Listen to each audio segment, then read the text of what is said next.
cidades em relação ao mandato que foi, né, que a gente acabou de fazer a eleição. Então, a gente tem algumas questões aí para tratar antes, inclusive, da... Só um pouquinho.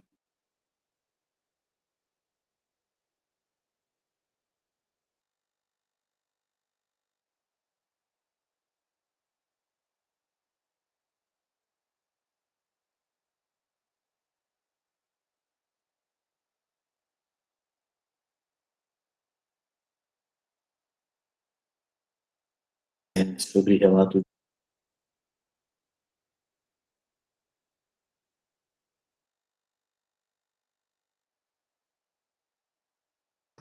Boa tarde, conselheiros. Desculpa, a gente estava com um pequeno problema técnico aqui. O Alexandre vai acompanhar a reunião junto comigo no meu computador, no meu usuário. O Alexandre, ele é o secretário do Conselho das Cidades. Para aqueles que ainda não me conhecem, eu sou Ivana, eu sou arquiteta urbanista da Prefeitura de Florianópolis. Estou agora presidindo o Conselho das Cidades e sou também secretária de Habitação e Desenvolvimento Urbano. No Conselho das Cidades, a gente está iniciando a primeira reunião do novo mandato que vai acontecer agora de 2024 até 2026, foi a votação que a gente acabou de fazer. E para começar o mandato, acho que a primeira coisa que eu gostaria, né, de fazer, que nem todos, vários aqui são representantes, digamos assim, que já estavam no conselho, mas nem todos. Então, que foram reeleitos, então, mas nem todos foram. Então, a primeira questão aqui era realmente apresentar o conselho para os novos conselheiros, para que todo mundo entenda, né, exatamente o que esse conselho, quais são as principais pautas do Conselho das Cidades hoje, apresentar como que funciona, né, as demais dinâmicas do conselho, e depois, brevemente, por 2 minutos, cada conselheiro dos membros externos, né, e não dos membros da prefeitura, e sim dos membros externos, se apresentarem, falarem de qual entidade representa, e, né, se quiserem, falarem um pouquinho mais da entidade. Eu vou iniciar aqui com uma apresentação sobre o Conselho das Cidades. O Alexandre vai fazer essa apresentação para a gente, com a composição, quais são as principais pautas e atribuições, para que todo mundo, né, para que a gente nivele esse início de trabalhos. Depois a gente vai ali por ordem, né, apresentar cada conselheiro de forma bem breve, se possível, e em seguida eu vou apresentar a lei do retrofit, que foi uma lei sancionada agora pelo município, né, pelo prefeito, foi há poucos dias atrás, e que vai mudar bastante a dinâmica da cidade, então é bem importante que o conselho esteja conhecendo essa lei, e não só conhecendo, que divulgue os instrumentos que essa lei traz, para todos aqueles que pretendem, né, fazer, que tenham um interesse em utilizá-la, e como utilizá-la. Então, vai ser uma apresentação bastante interessante, e a gente começa com a apresentação do Alexandre. Eu vou trocar de lugar rapidinho aqui com ele. Presidente, questão de ordem, por favor. Claro. Então, eu volto aqui a propor a sequência, né, estabelecida no nosso regimento interno, lá no artigo 12, né? Como hoje é a primeira, tudo bem, mas para a seguinte, a gente atendeu que estão ali aqueles itens, os tópicos, né? No artigo abertura e informações gerais, aprovação da pauta, debate e aprovação da ata anterior, apresentação, debate e votação dos assuntos em de propostas para a próxima pauta, próxima reunião, né? Assuntos gerais e encerramentos. Obrigado. Tá. Eugênia, obrigada pela participação. Eu acho que a aprovação da pauta a gente pode fazer. Das atas anteriores, a gente não encaminhou as atas ainda para apreciação do Conselho. E a próxima pauta, eu sei que no regimento interno existe essa aprovação da pauta, no entanto, os assuntos de pauta, eles estão vindo geralmente ao longo do mês, né? Até onde eu me lembro, a gente não tem nenhuma sugestão, a não ser as próprias da presidência, quanto à pauta do Conselho. Então, né, eu não teria uma relação de pauta para aprovar hoje, por exemplo. Então, vamos ver o que surge aí dos demais conselheiros, mas então coloca em votação. Mas a aprovação é da pauta que foi estabelecida. Aí, depois, lá no final, estabelecer uma nova pauta, propor uma nova pauta, né? Ok. A gente, mais uma vez, Eugênio, estou questionando há umas 3 reuniões, né, as propostas de pauta, então o Conselho está sempre aberto às propostas de pauta que os conselheiros possam apresentar. Eu fico à disposição e no final da reunião eu posso abrir de novo uma palavrinha para isso também, tá bom? É o conselheiro Getúlio que está se manifestando, não é o Eugênio. Ah, desculpa, Getúlio. Achei que fosse o Eugênio. Meu negócio aqui não está aparecendo. Eu posso colocar, então, a aprovação da pauta agora. Se alguém tiver alguma coisa, se alguém quiser votar em contrário, por favor, se manifeste. Os favoráveis fiquem como estão.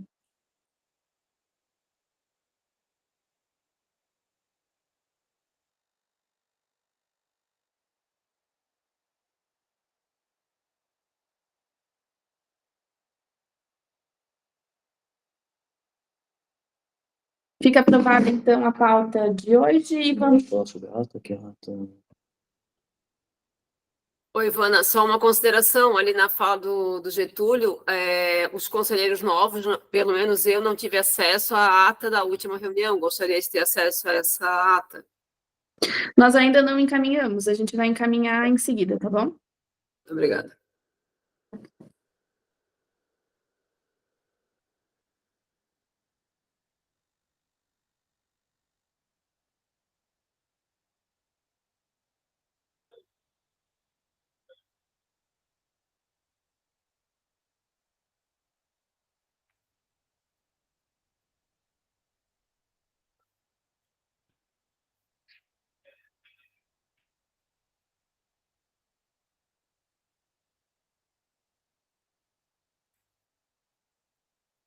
Vocês veem a nossa tela?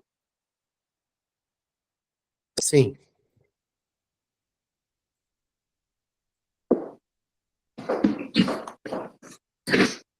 Posso sair aqui? Posso sair aqui? Onde é que eu passo? Só tocar ali? Puta, mas não tem animação, né? É só clicar. Clicar no Enter mesmo? Ou aqui, ó. Na tela. Ah, tá. Pessoal, boa tarde, me ouvem? Sim. Perfeito, então. Quem está falando aqui é Alexandre Félix. Como a Ivana já me apresentou anteriormente, eu sou secretário do Conselho.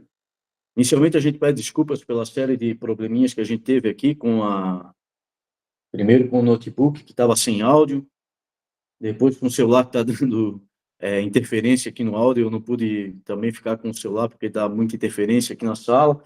Enfim, então a gente vai trabalhar tudo na mesma máquina, tá? E o objetivo dessa apresentação agora é ilustrar, principalmente aos novos conselheiros, quais são as principais atribuições do Conselho da Cidade, como que funciona, né, a composição do Conselho, e também apresentar onde está o repositório das informações oficiais do Conselho lá no site da Replan, tá? Então, a gente vai iniciar essa apresentação. Primeiramente, o que seria o Conselho, né? O Conselho da Cidade, como está previsto em lei, ele é um instrumento de gestão democrática da cidade, previsto no Estatuto da Cidade e no Plano Diretor Municipal, Lei 2014. Tá? Então, lembrando que, para quem não conhece um pouco dessa caminhada até aqui, né, de 2014 a 2018, o Conselho não foi instituído em virtude da série de judicializações que o Plano Diretor enfrentou, né? E a gente só conseguiu, então, vencer essa parte judicial, de judicialização do Plano Diretor de 2014, a gente conseguiu implantar, em 2018, a primeira composição do Conselho da Cidade do município. 2018 a 2020 era o primeiro mandato, só que o primeiro mandato de 2020 venceu após a situação de emergência de saúde pública, né, relacionada à Covid-19. Então, o mandato do primeiro conselho foi estendido até 2022, até quando a gente saiu do estágio de emergência, né? Então, em 2022 foi feita uma eleição para a segunda gestão da composição do conselho, que foi de 2022 a 2024, e agora, em 2024, a gente fez, então, a eleição para a terceira gestão. A gente está, então, no terceiro mandato do Conselho da Cidade. Algumas instituições foram reeleitas e outras são novas, né? e as quais vão ter a oportunidade de se apresentarem na sequência após essa apresentação que a gente está fazendo aqui. Então, como já dito, um espaço de cidadania e promoção de desenvolvimento urbano adequado, e trata-se de um órgão superior do aconselhamento para o planejamento, gestão e desenvolvimento urbano. Isso tudo são fundamentações que a gente busca da própria lei que institui o Conselho da Cidade. Tá? Então, como é a composição do Conselho da Cidade? O plano diretor prevê a possibilidade de ser composto por até 100 cadeiras. Só que desde o primeiro mandato até então, a gente formalizou o Conselho da Cidade com 40 cadeiras, mas em virtude de crescimento futuro da cidade, de crescimento, inclusive, institucional, se for o caso, a gente pode ampliar futuramente, né, até chegar ao limite de 100. Mas hoje a gente trabalha com 40 representações. Como funciona essas representações? Como que elas são divididas? 40% dessas 40 representações, ou seja, 16 representações, são institucionais. 12 do Poder Público Municipal, 2 do Poder Público Estadual e 2 do Poder Público a nível federal.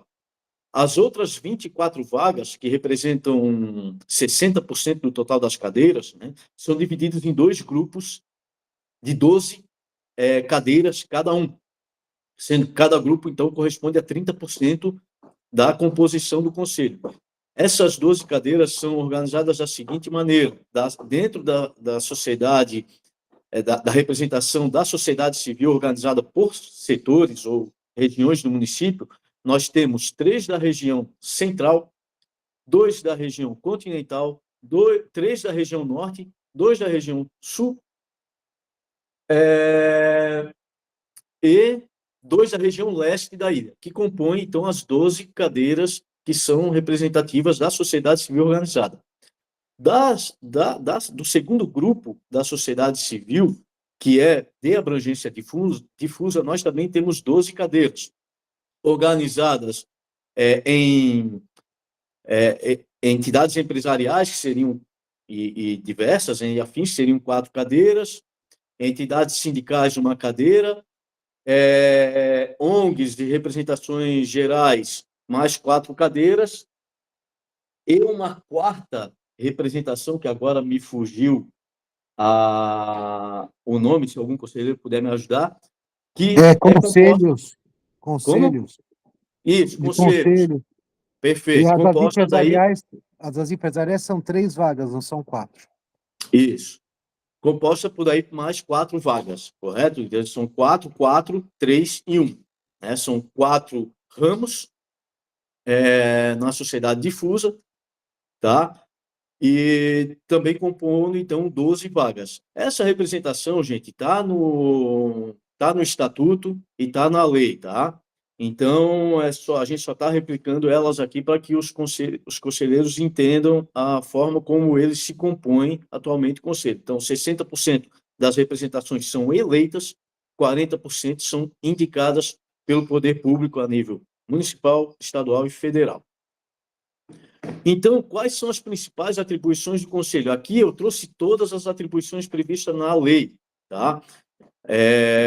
Eu vou passar rapidamente aqui para que os conselheiros possam fazer a leitura e vou elencar algumas das principais, né? Avaliar os instrumentos da política municipal de desenvolvimento urbano, acompanhar a implementação e avaliar a implementação do plano diretor, propor normativas urbanísticas, manifestar sua proposta de alteração da legislação pertinente, emitir recomendações sobre a aplicação do Estatuto da Cidade, aplicação dos instrumentos do Estatuto da Cidade, dos demais atos normativos relacionados ao desenvolvimento urbano, estimular a cooperação entre diversas secretarias municipais de governo e destes com os municípios da Grande Florianópolis. Então, percebam, né, como a gente tem aqui um papel importante com relação também à região metropolitana aqui, né? Incentivar a sinergia e o fortalecimento institucional entre outros conselhos afetos à política de desenvolvimento urbano, discutir metas e acompanhar o alcance das atividades relacionadas com o desenvolvimento urbano. Percebam que sempre nossa atuação focada diretamente com pautas relacionadas ao desenvolvimento urbano do município, propor a realização de estudos, difusão e debate sobre a aplicação dos resultados estratégicos do plano diretor, Enfim, é uma série de atribuições que a gente tem enquanto conselho, que também estão previstas em lei, e a gente está trazendo aqui para ilustrar aos conselheiros, principalmente aos novos conselheiros, com relação à abrangência dos nossos trabalhos, tá? Uma das principais questões que a gente também trabalha dentro do conselho é convocar a conferência da cidade, que em Florianópolis vai ser no ano que vem. Então, ano que vem, nós temos uma demanda aí bem interessante para trabalhar dentro do conselho, que é a conferência da cidade. E, obviamente, dar publicidade às suas decisões de propor, né, alterações ou não em seu regimento interno. Tá? Por que o Conselho da Cidade ele é importante? Qual a importância do Conselho da Cidade? Então, promover a cidadania e a gestão democrática da cidade, estreitar e fortalecer a relação entre o poder público e a sociedade civil, levar as reivindicações da sociedade civil para o município, né, trazer para esse debate, propor sugestões para aprimorar a gestão pública como um todo, garantir o espaço de debate da cidade e aconselhar a administração pública na tomada de decisões. Essas são as principais, vamos dizer assim, pontos focais, né, e de trabalho do Conselho e que subsidia a sua importância dentro da gestão pública municipal. Tá? Essa apresentação bem rápida que a gente fez aqui, então agora eu vou mostrar para vocês onde fica o repositório público de informações relacionadas com o Conselho da Cidade. Eu não sei se todos vocês conhecem o portal da Replan, que é a rede de planejamento. Tá? Esse portal, se você colocar no Google Replan, R-E-P-L-A-N, Replan PMF, o primeiro link que vai aparecer vai ser o da rede de planejamento.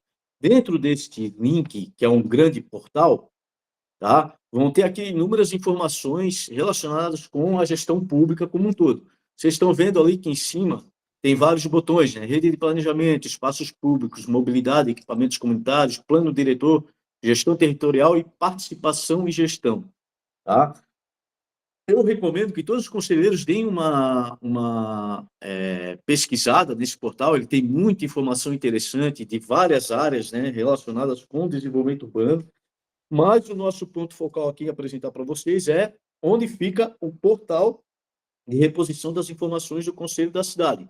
Vai ficar associado aqui nesta janela, neste botão, né, de participação e gestão. Você clicando nesse participação e gestão, vai abrir uma nova janela onde a gente vai ter ali o portal do Conselho da Cidade.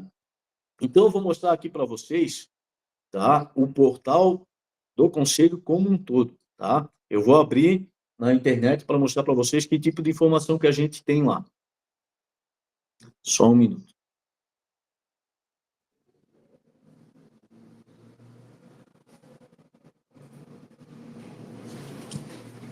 Só um minutinho. Isso.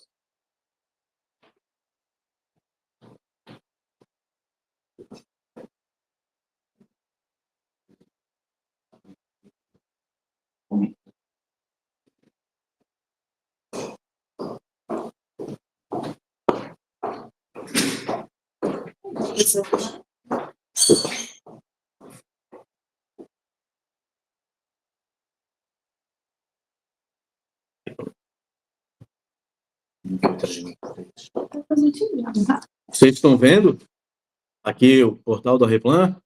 Sim. Tá. Você vai clicar aqui no participação, gestão, Conselho da Cidade, já vai abrir o nosso portal Conselho da Cidade. Vou fazer aqui de novo, participação, Conselho da Cidade, tá? Esse é o nosso repositório de informações, onde a gente vai ter aqui informações gerais sobre a entidade, o que ela faz, por que ela é importante, isso que eu já apresentei para vocês, né? Essa figurinha aqui a gente vai substituir, porque as 12 representações aqui estão ainda de acordo com o Plano Diretor 2014, né? A Lei 739 de 2023 mudou aqui a divisão territorial do município, então esse 7 ilhas, 7 continentes, isso aqui alterou. A gente vai arrumar essa figurinha para substituir aqui. tá? Mas aqui a gente tem o regimento interno para baixar, tá? Os conselheiros podem baixar o regimento interno, basta clicar aqui que ele vai para download, né? Deixa eu voltar aqui. Eu estou num tablet aqui, pessoal, que eu estou apanhando um pouquinho por ele, mas está indo. Tem, como eu mostrei, o regimento interno. Temos as atas aqui, a partir da ata 62, né? Todas as atas estão aqui, tá? Para consulta, até a ata 79 da reunião de 4 de abril, né? A ata, na medida que ela é aprovada, ela é transportada para cá, tá? Então, todas as inúmeras informações que a gente tem aqui, inclusive anexos de legislação, a gente tem aqui como nosso repositório público de informações, tá? Para dar transparência sobre as informações do Conselho, tá? O que eu tinha para apresentar para vocês, então, é isso. Eu volto, então, a palavra para a Ivana, para que ela dê condução às demais informações relacionadas à pauta de hoje. Pode falar. Por favor, o vídeo da gravação das reuniões fica onde? Como? Os vídeos da reunião ficam onde? Isso aí eu vou conversar com... Então, eu vou conversar com o João, que era o secretário até a gestão anterior, né? Eu também estou entrando agora, tá? Quem está falando é Eugênio, né? Não, Getúlio. Getúlio, a tua voz aqui fica muito parecida com a do Eugênio, cara. Eu também achei que fosse o Eugênio. Peço desculpas. Tranquilo. Eu vou me informar com o João, tá? Como que procedia ali. E daí eu trago essa informação para vocês ali no grupo de WhatsApp depois da reunião. Pode ser? Ok. Por falar nisso, meu nome acho que não foi incluído no grupo, porque eu não estou recebendo nada. O link dessa reunião eu recebi por outros. Por favor, dá uma verificada. Perfeito, vamos resolver isso também. Obrigado. Então, eu volto a palavra para a Ivana para que dê condução na continuidade da reunião. Jorge, Getúlio, a gente encaminhou um e-mail, tá? A presidência do Conselho encaminhou um e-mail solicitando os números, contatos de telefone, e-mail e etc. de todos os conselheiros. Não sei se você recebeu. Então tá, eu vou conferir. Recebi e respondi. Tá bom, eu vou conferir o que aconteceu, tá? Por favor, obrigado. A gente teve que refazer os grupos, né? Considerando os novos conselheiros, então isso acaba mudando um pouco a dinâmica. Ok. Alexandre, se tu puder parar de compartilhar sua tela, por favor. Pessoal, acho que a gente continua, né, com a apresentação agora de cada conselheiro. Eu vou rapidamente apresentar quem compõe. Claro, Ed, desculpa. Eu pedi a palavra aqui, se eu puder. Claro, desculpa, eu não tinha visto. O nosso suplente também está com problema, ele não recebeu, ele não deve estar no grupo de comunicação, o Dr. Carlos Taniguchi, que está, inclusive, conosco na reunião. Eu acho que seria importante também, se faltar informações aí, pode ser a mim ou a ele. Nos e-mails vocês também não estão recebendo? Sim, eu estou recebendo normalmente aqui. Tá bom. Vamos conferir. Então, assim, em relação à disponibilidade das gravações das reuniões, eu gostaria que essas gravações elas ficassem restritas aos membros do Conselho da Cidade, especificamente, e identificado aqueles que acessaram os áudios dessas reuniões para ter o controle, tá certo? Porque esses áudios aí é uma situação bem delicada, às vezes podem ser utilizados parte de áudio fora de um contexto, e esse cuidado, esse controle precisa ter. Peço esse cuidado, por favor.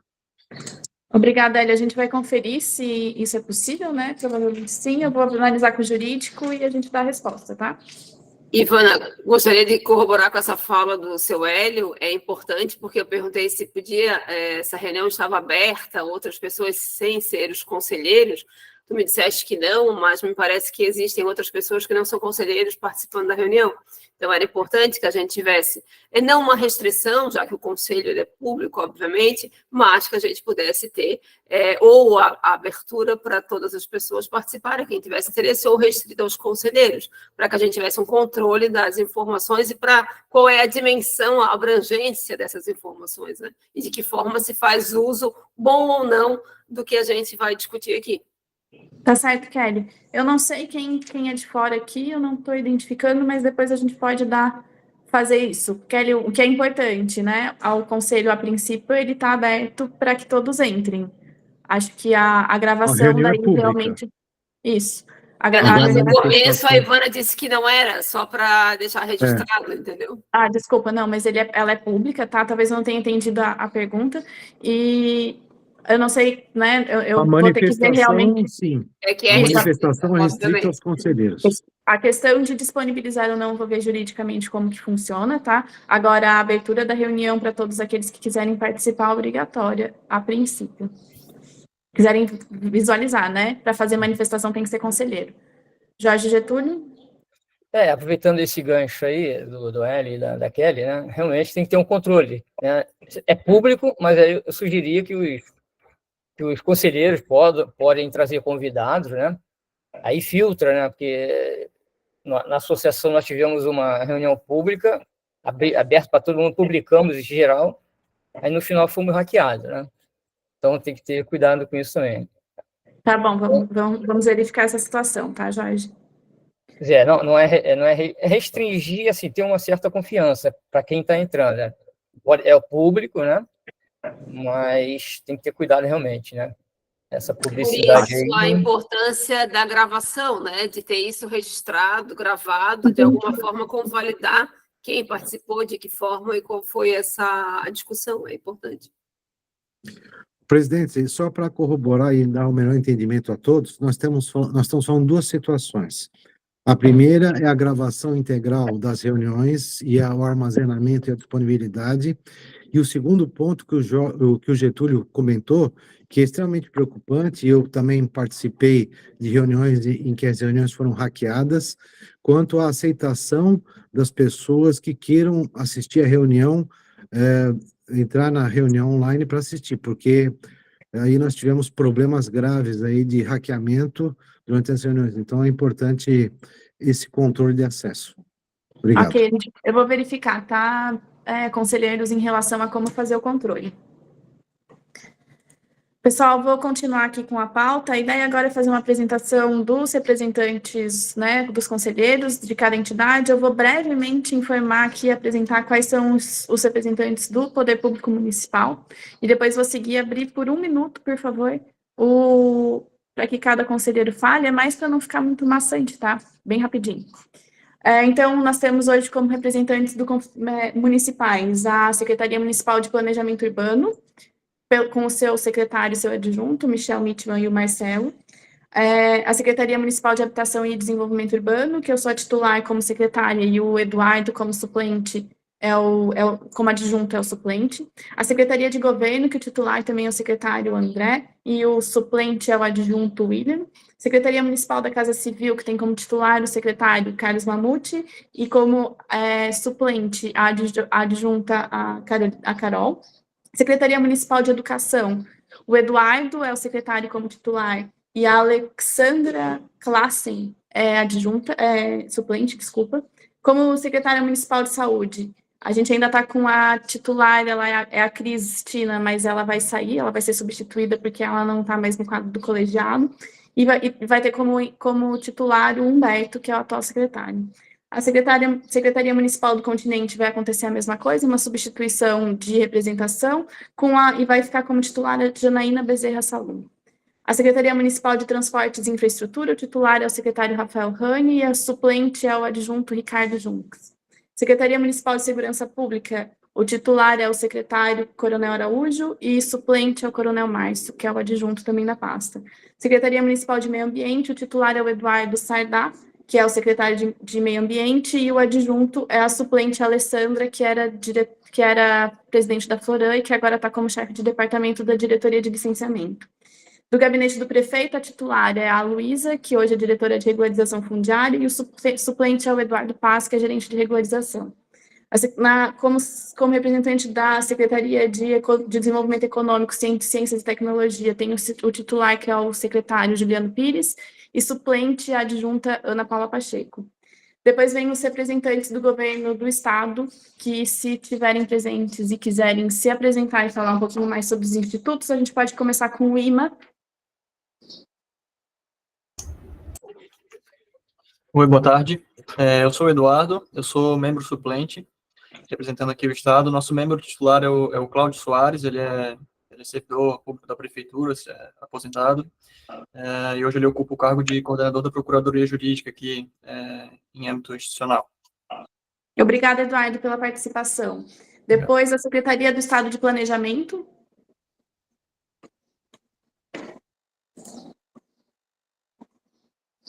Acho que eles não estão, nem a Claudine, nem o Luiz.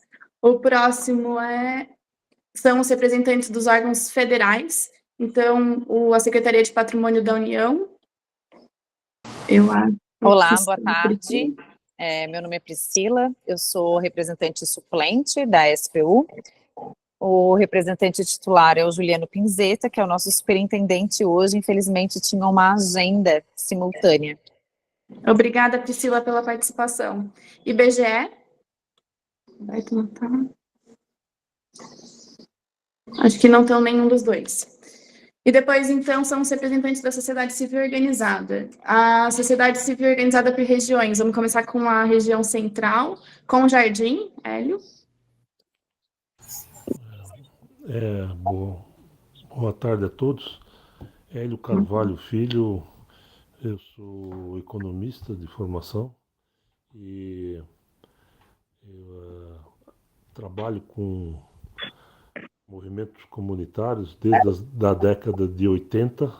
Sou vice-presidente do Conjardim, entidade comunitária aqui da Carvoeira. Obrigada, Hélio, pela participação.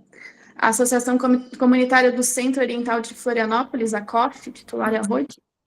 Sim, boa tarde, eu sou a Rod, sou representante da Associação Comunitária, eu sou diretora de Relações Institucionais. A entidade tem atuação no centro, ela tem alguns tipos de trabalhos, um deles é a criação da Praça da Criança, né, e a revitalização do Centro-Leste. Obrigada, Rod, pela participação. Associação do Bairro Itacorubi, o Miguel Ângelo é o titular, não vi ele aqui. Eu acho... Suplente Albertina. Eu acho que o Miguel não está. Bom, eu sou Albertina, estava presidente da ABI até semana passada, a nova diretoria ainda nos manteve no cargo, participo do movimento comunitário já e outros conselhos já há algum tempo. O Hélio até me olhou assim com um sorrisinho, né, Hélio? A gente já esteve em outros conselhos junto. Quem conhece a situação de bairro, ela trabalha com todas as questões da cidade localizada, né? Seja as discussões de saúde, educação, desenvolvimento urbano, mobilidade, por aí vai. Então, a gente está aqui, o professor Miguel é o titular e eu sou suplente. Obrigada, Albertina, pela participação.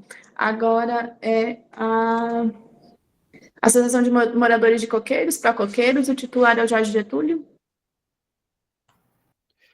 Boa tarde, meu nome todo é Jorge Getúlio Vargas Freitas, eu estou como titular da Procoqueiros, né, que é Associação dos Moradores de Coqueiros, aqui da região ali, né? E nós brigamos pelo bairro. Eu sou de formação engenheiro cartógrafo e também oficial da Marinha do Brasil, né? É só lembrar que a suplente seria a Beatriz, mas ela foi atropelada tem um mês e pouco, né? Ela vai ser substituída pelo Maurício Pamplona, arquiteto, não sei se ele vai poder falar aí depois. Obrigado. Ok, obrigada pela participação, Jorge Getúlio. O próximo é a Associação de Moradores e Amigos do Bairro Bom Abrigo, a titular é a Isete. Boa tarde a todos, eu sou Isete Altoff, represento, como a Ivana já falou ali, a Associação do Bom Abrigo.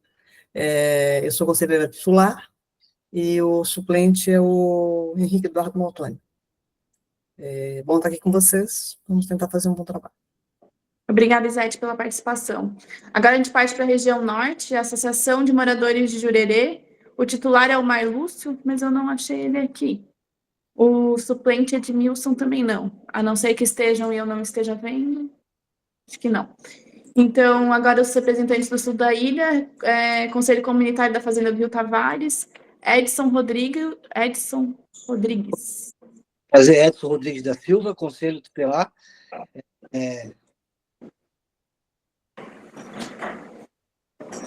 Desculpa, falhou o teu áudio. Você fechou o microfone. Ficou mudo. Não, fechou o microfone, abre. Perdão, desculpa. Sou Edson Rodrigues, presidente do Conselho Comunitário Fazenda de Rio Tavares. Sou Conselho Tutelar, né? Assistente social aqui do sul da ilha.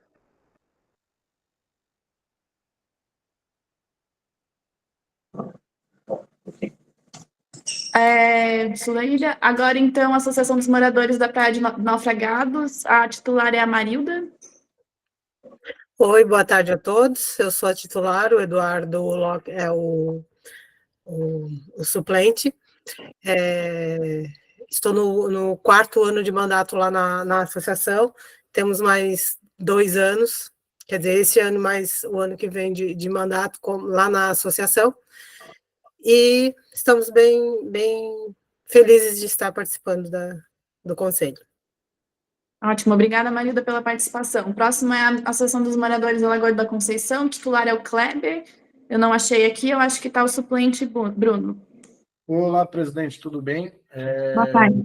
Boa tarde. Boa tarde a todos. Meu nome é Bruno Negri, eu sou ex-presidente da Associação de Moradores da Lagoa da Conceição, agora denominada Uma Lagoa, que existe desde 9 de maio de 1985, bastante atuante.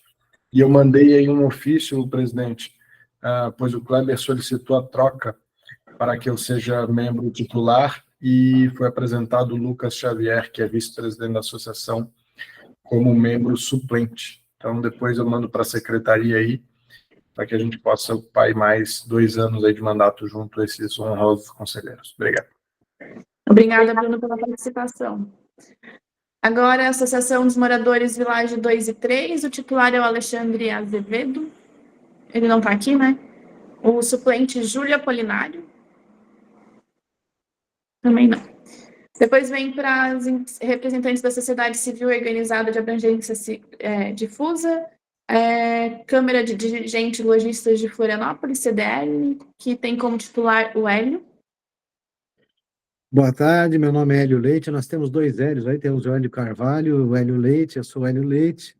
A CDL já está na terceiro mandato aí do Conselho da Cidade, e a gente está aí à disposição para ajudar e contribuir para que a gente possa fazer o desenvolvimento sustentável da cidade com inclusão para todos aí. Obrigada, Hélio, pela participação. Próximo é o Sindicato da Indústria da Construção Civil de Florianópolis, titular Carlos Leite, não está, e suplente Ludmila, também não estão. Representantes da sociedade civil organizada de abrangência difusa e entidades sindicais de trabalhadores, é o Sindicato de Corretores de Imóveis de Santa Catarina, Sérgio. Não está ligado o teu microfone. Deu. Boa tarde a todos aí. Sérgio Narrais, Sindimóveis Santa Catarina. Estamos no 2º mandato agora e bem-vindo aos demais aí. Obrigada, Sérgio, pela participação. O próximo é em relação aos representantes da sociedade civil organizada de abrangência difusa, entidades de classe, conselhos, associações profissionais, entidades acadêmicas e de pesquisas. O primeiro é o Instituto dos Advogados de Santa Catarina, IASC. O titular é o Alexandre, eu não vi ele por aqui. E suplente Solange. Presidente, eu acho que faltou a Associação Comercial, Associação Empresarial de Florianópolis aí como... É que está no outro decreto, daqui a pouquinho a gente vai para o decreto da 2ª votação, tá? Pois não. Conselho Regional de Engenharia e Agronomia de Santa Catarina, Flávio. Boa tarde a todos, satisfação poder estar novamente aqui representando o CREA-SC. É a 3ª vez que a gente faz parte do Conselho e cada vez mais a gente tem entendido que é uma forma republicana de conseguirmos evoluir a nossa cidade como um todo. Sou engenheiro civil, espero poder contribuir com todos aí. Obrigado. Ótimo, Fábio, obrigado pela participação. Próximo é a Ordem dos Advogados do Brasil, Seção Santa Catarina, o titular é o Vinícius. Olá, boa tarde, tudo bem? Bom, meu nome é Vinícius, meu colega suplente está aqui também, o Nazário, o Anderson Nazário, doutor Anderson Nazário. é meu terceiro mandato, estou aqui desde o início, eu acho, com o terceiro suplente diferente. Eu espero que nós consigamos fazer um novo mandato tão produtivo quanto foi esse último, né? Esse último aí nós discutimos muito o plano diretor, espero que a presidente consiga sempre trazer mais do que só um fim consultivo aqui para a gente, mas também deliberativo, porque eu acho que a cidade ganha, né? Não tenho dúvida de que a participação do Conselho foi fundamental para o nosso último plano diretor. Bom trabalho a todos nós. Obrigado. Ótimo, Vinícius. Obrigada pela participação. Boa tarde a Associação... todos. Desculpa, Nazário. Anderson Nazário, advogado em Florianópolis, primeiro mandato no Conselho, a intenção é contribuir com todos, alguns já conhecidos nossos de outras causas, à disposição de todos aí. Boa tarde. Ótimo, obrigada pela participação. O próximo é a Associação Regional dos Escritórios de Arquitetura de Santa Catarina, o Ronaldo, é o titular. Oi, boa tarde a todos.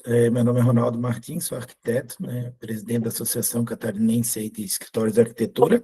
Estamos no primeiro mandato, bem feliz, a gente pleiteou aí nos outros anos, não conseguimos uma vaga, e agora a gente, como é muito ligado à cidade, né, arquitetura e urbanismo, está aqui para poder contribuir bastante aí para uma cidade mais inclusiva também.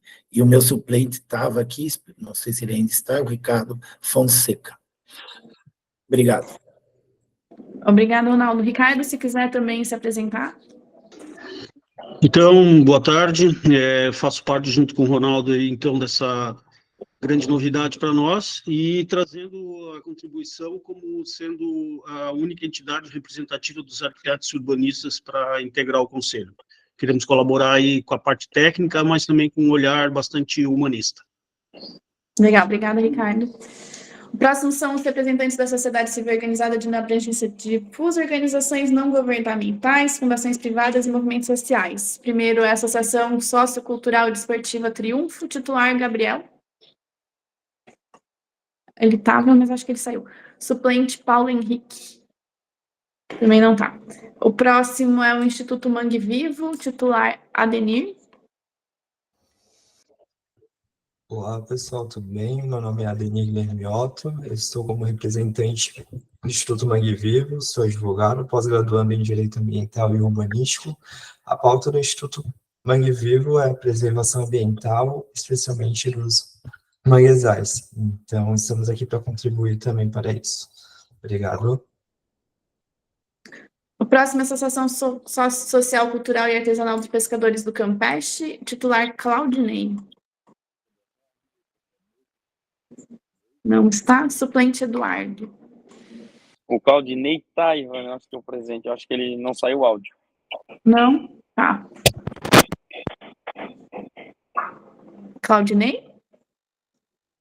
Não? A gente deixa para a próxima reunião, então, a apresentação do Claudinei. União Florianopolitana de Entidades Comunitárias, o FECO, titular a Kelly. Boa tarde a todos e a todas, aqueles que eu já conheço, né, satisfação, aqueles que não conheço, tenho o prazer em conhecê-los. Como disse a Ivana, eu represento a União Florianopolitana de Entidades Comunitárias, com 37 anos de existência em Florianópolis e com uma longa trajetória na discussão da política pública, das políticas públicas, principalmente a urbanista, o saneamento público, a questão da saúde e tantas outras. E eu estou representando nesse momento ao FECO, assim como a minha colega Suzana, que vai ser, né, indicada como suplente, já que foi substituída pela Zoraia. E aí, assim, gostaria de dizer que eu sou primeiro assistente social, né, de formação há muitos anos, há 25 anos, e advogada também. Mas, nesse momento, represento um membro da UFECO e que gostaria muito de colaborar e com um pouco de experiência ao longo dos anos, isso vai aí do primeiro plano diretor participativo em 2007 e em toda a discussão ao longo dessa história, né, da cidade, principalmente, com essa mobilização social que a gente faz parte, com tantas outras organizações comunitárias que a UFECO integra. Então, prazer, e espero que a gente possa colaborar e fazer um coletivo forte que tenha as possibilidades de que Florianópolis tenha uma subsistência, sustentabilidade para as próximas gerações. Obrigada aí a participação de todos. Obrigada, Kelly, pela participação. Eu pulei a ACIF, Associação de Comercial e Industrial de Florianópolis, titular Rodrigo. Boa tarde a todos, Rodrigo Vieira, a CIF está indo para o 3º mandato, eu no 2º, sou engenheiro civil de formação. Para quem não conhece, a CIF hoje tem cerca de 5.000 CNPJs associados, uma entidade centenária, então a gente está aqui para somar. Eu estou atualmente diretor de desenvolvimento urbano da entidade, então tudo que é o fomento de geração de emprego e renda, visão de tecnologia para a cidade e o desenvolvimento consciente, a gente vem buscando aí somar em conjunto. Obrigado. Obrigada também, Rodrigo, pela participação. Pessoal, eu fiz questão dessa apresentação, né? Eu, como presidente agora, conheço vários dos representantes, vários dos conselheiros, mas não todos, então é um prazer conhecê-los. E vamos junto nessa caminhada. Eu acho que o conselho, no mandato anterior, foi bastante participativo dentro da política urbana, e o que a gente pretende é que o próximo mandato também o seja. Continuamos a pauta de hoje. Uma das questões que a gente tem que lidar no Conselho agora é em relação às cadeiras de representação do norte da ilha que ficaram vagas e que a gente vai precisar preencher de alguma forma. Foram feitas 2 eleições, né? Foi feita a eleição principal e depois uma eleição suplementar para preenchimento de cadeiras, inclusive com alteração do regimento, para possibilitar uma maior participação. No entanto, ainda assim, as vagas continuam em aberto. Então, né, nós gostaríamos de ouvir aí os representantes, os conselheiros, em relação a sugestões de como fazer o preenchimento dessas cadeiras. O Alexandre, como secretário, quer falar antes, Alexandre? Tem microfone aberto aí, está atrapalhando um pouco aí. Exato. Primeiro eu ia falar isso, né, solicitar que os membros, assim, desligassem os microfones para não prejudicar, principalmente a nossa gravação, né? Vamos lá. A gente fez, então, para quem não está sabendo, para que a gente possa tabular a informação para todos, né? A gente fez uma eleição inicial. Essa eleição inicial restaram abertas 5 cadeiras. Ficou aberta 2 cadeiras no norte, uma cadeira no sul, uma cadeira no continente e uma cadeira na região central. O que aconteceu? Aprovamos, então, na última reunião do Conselho da gestão anterior, uma eleição suplementar para ocupar essas 5 cadeiras em momento anterior à primeira reunião do novo Conselho, para que a gente pudesse começar o novo Conselho com todos os 40 membros presentes, né? Efetuamos a reunião anterior, a eleição suplementar, e ainda assim persistiram abertas 2 vagas. Tá? Foi preenchida a vaga do continente, a vaga do centro e a vaga do sul da ilha, do leste da ilha, desculpem. E ficaram abertas as 2 do norte. Uma curiosidade, uma associação do norte tinha sido homologada para a sua candidatura para vir integrar o conselho, mas ela não veio votar. Então, quer dizer, ficou aberto as 2 vagas para a região norte da ilha. Então, agora cabe ao conselho aí a definição sobre como que a gente vai proceder para ocupar essas 2 vagas, né, e como que o conselho entende que a gente deve proceder daqui para frente, se a gente deve convocar uma nova eleição, né, quando, mas aí fica aberto então a palavra, era isso. Como sugestão da presidência, seria mais uma eleição complementar, a não ser que tenha alguma questão contra ou uma ideia melhor, a gente fica com, a presidência faz essa sugestão. Hélio? Eu concordo plenamente com a eleição suplementar, só que eu, em decorrência do momento eleitoral, deixaria para depois do segundo turno eleitoral. É a única sugestão que eu faria para evitar qualquer problema aí que possa comprometer esse novo chamamento. Ok. Mais alguém quer se manifestar? Albertina? Eu entendo a preocupação do Hélio, no entanto, qual a representação da sociedade civil, ela fica prejudicada, porque ela fica com 2 membros a menos, né? Então, eu penso que a gente precisava avaliar com um pouquinho mais de atenção essa questão, viu, Hélio? Para não prejudicar aqui na gestão do conselho, né? A forma de a gente atuar aqui, eu sei que são o quê? 2 meses, 3 meses, mas mesmo assim era bom estar pensando nisso para não prejudicar a representação. Eu concordo com você, Tina, só é que essas duas oportunidades foram abertas e faltaram interessados. A gente vai ter que, nós, enquanto conselheiros, até fomentar e dar uma provocada nas instituições do norte da ilha para que elas se apresentem. Mas essa é uma época um pouquinho complicada e eu acho que vale a Deixa eu pena... só seguir a ordem de fala dos inscritos, por favor. Desculpa. Marilda. Não, pode seguir com o pronunciamento do Hélio Leite ali, eu sou da mesma opinião dele, né? Apesar de que faltam tão poucos meses, eu acho que vale a pena esperar o período eleitoral. Passado a primeira votação ali, eu acho que já dá para fazer algum encaminhamento. Obrigada, Marilda. Desculpa, Hélio, você quer voltar a falar? Então, o próximo é o outro Hélio. Bom, pessoal, claro que, diante da circunstância, é fazer uma nova eleição para preenchimento das vagas do Norte. Mas cabe a essa oportunidade para fazer um protesto do porquê que tiraram uma vaga da região central e transferiram, sei lá, se foi nesse sentido, para a região norte, porque, pelo que me consta, a maior concentração de população está no centro.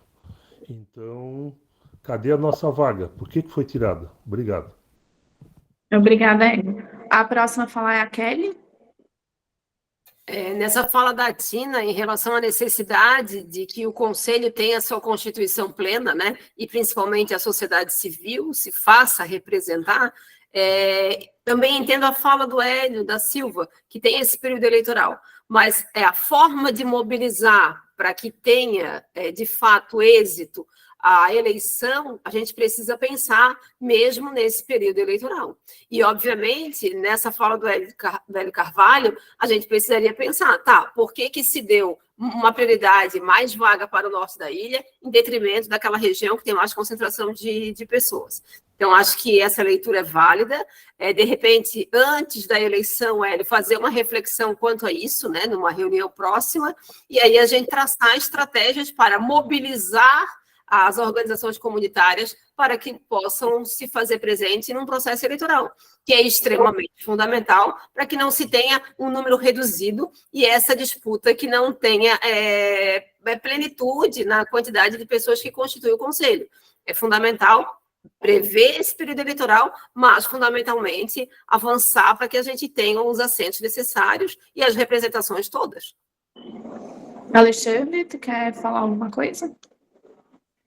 Sim, Ivana, só respondendo ali o questionamento do Hélio, né, a nova divisão se deu em virtude da nova divisão que o plano diretor adotou a partir da Lei 739 de 2023, tá?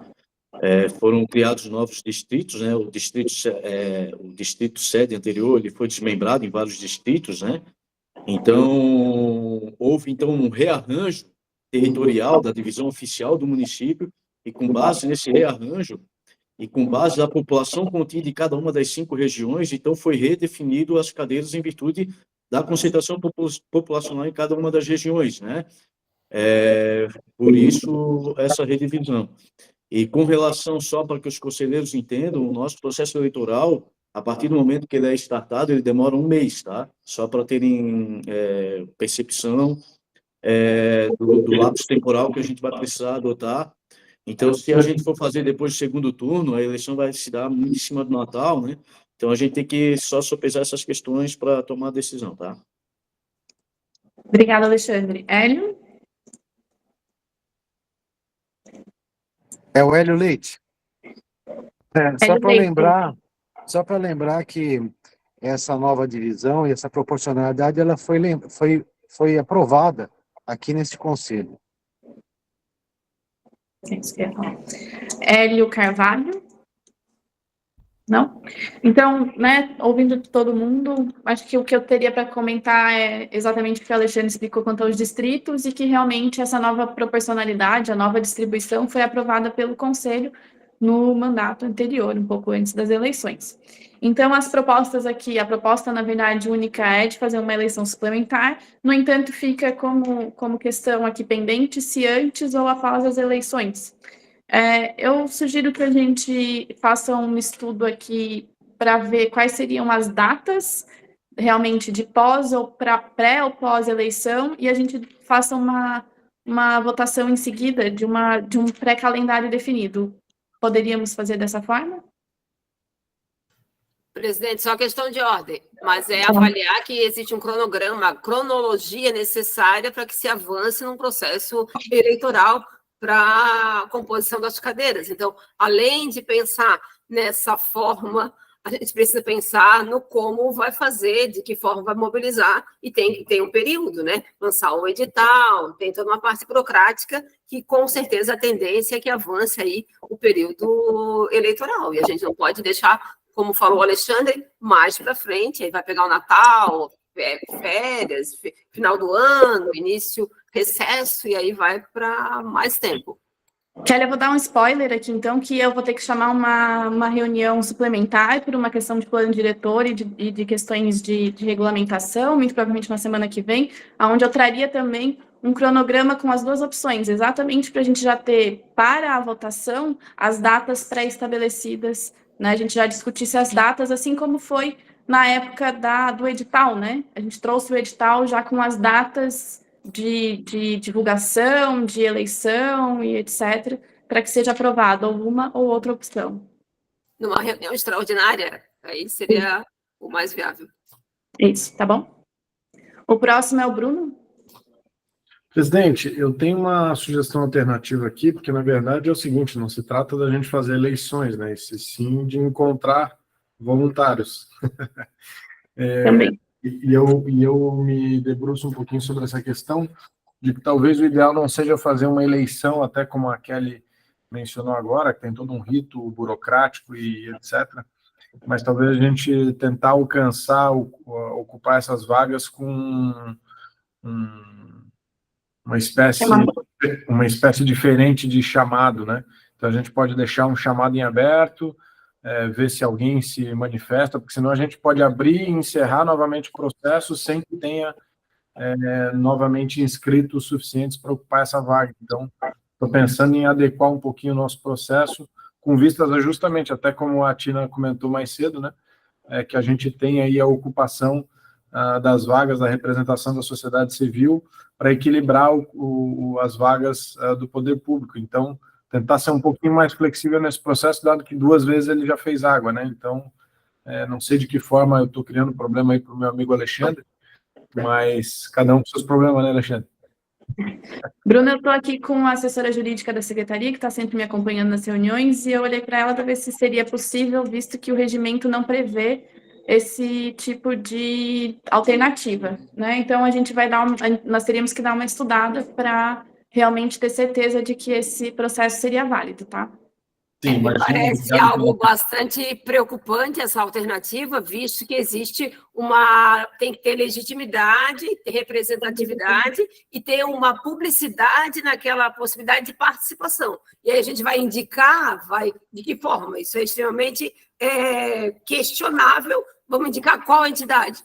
Quem? De que forma? Qual a vertente? Não, tem que ser um processo democrático que tenha uma lisura, né? Não aqui duvidando a índole de ninguém, mas tem que ter uma participação ampla para dizer, tal entidade se credenciou, entrou dentro dos requisitos e vai poder se credenciar para fazer parte desse processo. E não a gente, né, de alguma maneira, criar uma possibilidade agora que não atenda de maneira democrática. Até respeito à posição do Bruno, mas sem sombra de dúvidas, a presidência, antes de lançar qualquer edital, fará a análise jurídica e todas as questões de legalidade do processo. Hélio Leite. Minha fala é justamente no sentido de não colocar hoje, porque não estava previsto em pauta, mas a sua sugestão de uma extraordinária com a pauta específica, ela atende. Obrigado. Ok. Bruno, novamente. Só para consignar que eu não tirei a democracia do processo, viu? Há como se fazer o processo de uma forma mais flexível, sem que tenha qualquer combate à democracia, ou à lisura, ou mesmo ao regimento interno. Então, eu não tirei a democracia e acho prudente que a gente possa fazer uma reunião específica para tratar do tema. Obrigado, presidente. Então, a gente vai fazer a avaliação, tá? E nessa reunião extraordinária que a gente vai chamar na semana que vem, a gente apresenta todas as soluções, já com um estudo ali jurídico em relação à validade de um certame alternativo. Fechou, então, essa pauta. Não sei se mais alguém quer se pronunciar a respeito. Fica para a extraordinária, ok? Então, eu vou partir para o próximo ponto de pauta, que é a apresentação da lei do retrofit. Ela foi uma sugestão de um dos conselheiros, se eu não me engano, da Rode, mas eu não tenho certeza. Então, eu vou apresentar aqui a lei. E no que vocês quiserem, realmente, tiverem alguma dúvida, podem ir levantando a mão ao longo da explicação para a gente também, como ela é uma lei relativamente longa, a gente não deixa tudo para o final, porque senão às vezes a gente perde um pouco do ritmo, né? Então, só para a gente começar, o que é a lei do retrofit? O retrofit, ele é... Me permite, é só a apresentação da lei? É como não está ali definido, é só a apresentação ou a gente vai ter possibilidade de indagações, conversação a respeito da lei? Kelly, a lei já está aprovada. O que foi solicitado em pauta foi apenas uma explicação da lei, né, dos instrumentos que ela traz, e caso haja alguma dúvida ou alguma coisa que queira, né, questionar e etc., A gente vai poder... pode ser levantado agora para a gente discutir, tá bom? Certo, obrigada. Mas lembrando que a lei já está sancionada, ela já está válida, tá? Da forma como ela está. Da forma como eu vou apresentar. Então, só para a gente iniciar aqui, enquanto eu compartilho a minha tela, o retrofit, ele é a requalificação urbana, né? O termo retrofit tem como resumo da palavra uma requalificação urbana, e principalmente em relação a imóveis que hoje já não estão mais aptos ou já não se enquadram mais à dinâmica da cidade. Hoje, o que nós temos de objeto principal dessa legislação, com certeza, são os prédios históricos, né? E aí eu destaco um pouco o Centro-Leste, que é um recorte territorial que realmente está tendo bastante ações e projetos do município em relação àquela área, para que a gente tenha uma revigoração, uma reestruturação do Centro-Leste como um todo, voltar a ter um Centro-Leste que tenha vida, né, que hoje ele está bastante abandonado, voltar a ter uso nos térreos desses edifícios e, principalmente, né, fechar a conta daqueles que querem fazer isso também.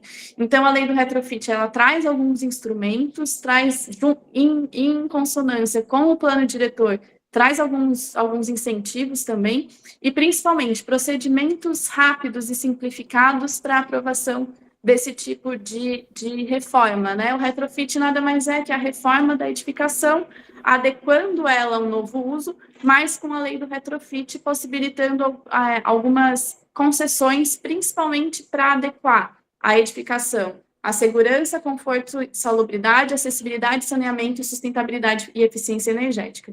Então, em resumo, né, um resumão da lei, ele seria essa, tá? A lei complementar, então, que estabeleceu o retrofit é a 763 de 2024, ela foi aprovada ali no início de junho, sancionada no dia 25, né, passou a vigorar a partir do dia 25, e ela tem como, além de ser uma lei nova, né, ela é uma lei original, mas ela também faz algumas alterações na Lei 60 de 2000, que é o nosso Código de Obras, e na 707 de 2021, que é a lei do Sistema Declaratório de Aprovação de licenciamento de obras, tá? Então, vamos lá, essa lei, ela tem como, né, o artigo 1º, ela fala exatamente do objetivo da lei, que é instituir a modalidade de readequação de imóveis retrofit no município, e ele também estabelece que essa adequação de imóveis, ou seja, retrofit, refere-se a um tipo específico de reforma em edificações, visando a sua adequação, recuperação, modernização, requalificação e revitalização, por meio da atualização de seus sistemas prediais operacionais, com ou sem aumento de uso da sua área construída, estando possibilitada a mudança de uso. E isso é um ponto importante. A mudança de uso, ela sempre foi permitida desde que adequada ao plano diretor. No entanto, agora, o que se quer é que realmente repense-se os usos, né, daqueles edifícios comerciais que às vezes já não tem mais sentido em alguma área da cidade, ou de térreos de outras edificações, né, inteiras residenciais, que também deixam de trazer dinamismo para a cidade. Então, é realmente pensar na readequação do uso, é ver como, modificando o uso, essa edificação ela se insere melhor na dinâmica da cidade atual. Kelly, uma dúvida? Quero a fala, na sequência, quando terminar, só pedir ali para adiantar. Tá bom.